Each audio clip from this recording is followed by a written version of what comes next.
Hi, hello, నమస్తే, good morning.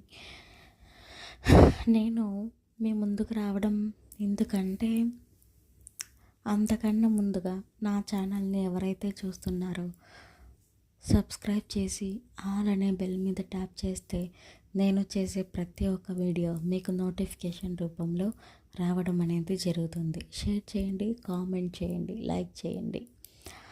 So టాపిక్లోకి వెళ్ళిపోదాం. టాపిక్ ఏంటంటే, ఈ మధ్యకాలంలో థైరాయిడ్ అనేది ఎక్కువగా వస్తుంది. థైరాయిడ్ రాకుండా అందరూ జాగ్రత్తగా చూసుకోండి. అయోడిన్ ఫ్రూట్స్ ఎక్కువగా తీసుకోండి. అయోడిన్ ఫ్రూట్స్ ఎక్కువగా తీసుకున్నట్టయితే మీకు ఎటువంటి ఇబ్బందులు రావు.